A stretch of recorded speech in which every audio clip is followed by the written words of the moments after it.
Celso Chaco, sétimo ano. Então, nessa atividade aí, nós tivemos a questão sobre os triângulos, né? Então, as características principais de um triângulo.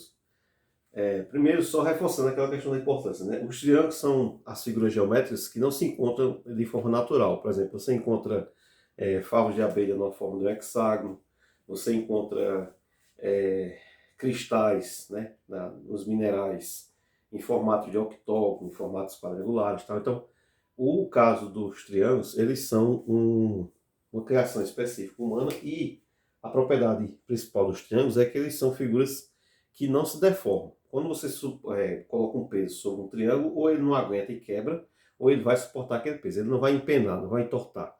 Como acontece, por exemplo, com, às vezes, portas, janelas, outras figuras que têm formatos diferentes.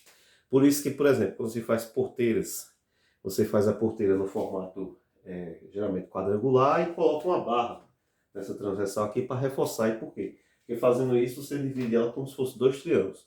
Então dificulta que ela deforme, que ela empene, que ela entorte. No caso de um triângulo, quando você vai construir um triângulo, há duas propriedades básicas. Primeiro, só pode haver triângulo se um dos lados sempre for menor do que a soma dos outros dois. Se em determinado lado o valor dele for maior do que a soma dos outros dois, não vai encontrar, não vai ter o fechamento do triângulo. Entendeu? Então você vai ficar com uma figura tipo uma poligonal, que são linhas retas abertas, sem fechar.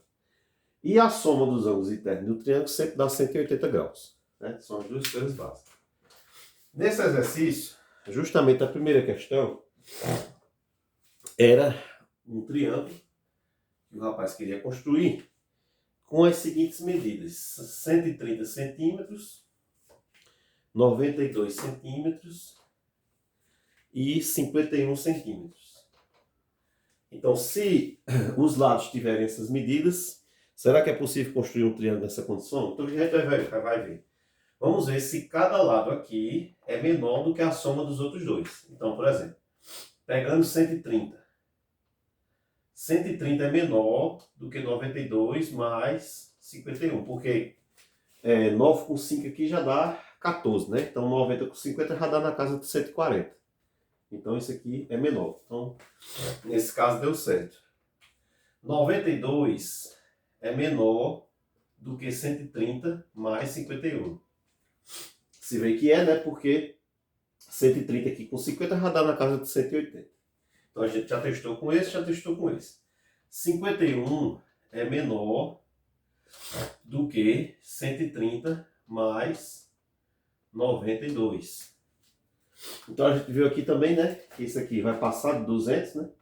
Então a gente viu que qualquer lado que se pegue, ele é menor do que a soma dos outros dois lados, certo? Então, nessa condição, é verdade, ele pode formar um triângulo que tenha essas medidas aí.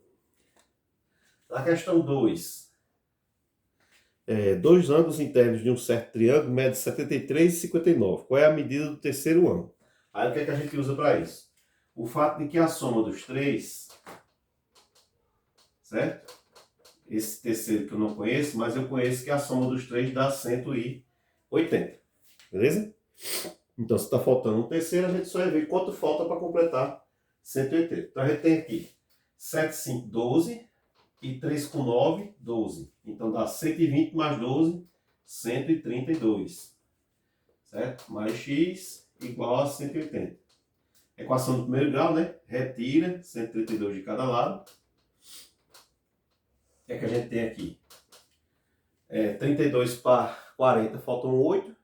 E 40 para 80 falta 40. Então aqui dá 48 graus. Essa é a condição para o valor do terceiro ângulo. E na questão 3, já dá para fazer ela aqui. A questão 3. Se as medidas em graus dos ângulos internos do triângulo são, aí foi dadas as expressões, né?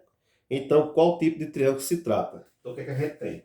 Uma das medidas era 3x, a outra medida era x, e a outra medida era 75 menos x.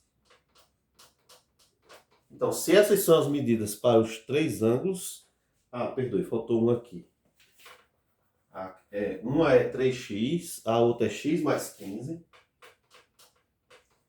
E a outra é 75 menos x. Então a soma dessas três tem que dar quanto? 180 graus. Se elas são as medidas para os ângulos do triângulo, a soma tem que dar 180. Então, novamente, a equação do primeiro grau, né? A variável x. Vamos eliminar aqui o que puder ser feito. Por exemplo, você tem aqui, ó, x e menos x. Então, pode cortar, eliminar. Repete 3x. E aqui a gente tem 10 com 70, 80, 5, 5, 10. 80 com 10, 90. Então, 90 igual a 180. Vamos tirar o 90, né? Sempre em equação do primeiro grau você tem que isolar para o x ficar sozinho. Então 3x aqui eliminou, do outro lado ficou 90. Divide por 3, para eliminar o 3 e o x ficar só. 9 por 3 dá 3 e 0 por 3, 0. Então nessas condições o x tem que ser 30 graus. Se o x tem que ser 30 graus, quais são as medidas dos ângulos desse triângulo? Então você tem 3 vezes 30, um dos ângulos é 90, o outro é 30 mais 15, então um outro é 45, e um outro é 75 menos 30, que também dá 45. Então o que é que ocorre? Se o triângulo tem um ângulo de 90 graus, ele é retângulo. E se ele tem dois ângulos iguais, ele vai ter dois lados iguais. Então, que tipo de triângulo se trata? Eu vou só apagar esse coisinho aqui para botar o nome. Certo? Se trata de um triângulo retângulo, certo? Retângulo e isósceles. Isósceles. Por quê?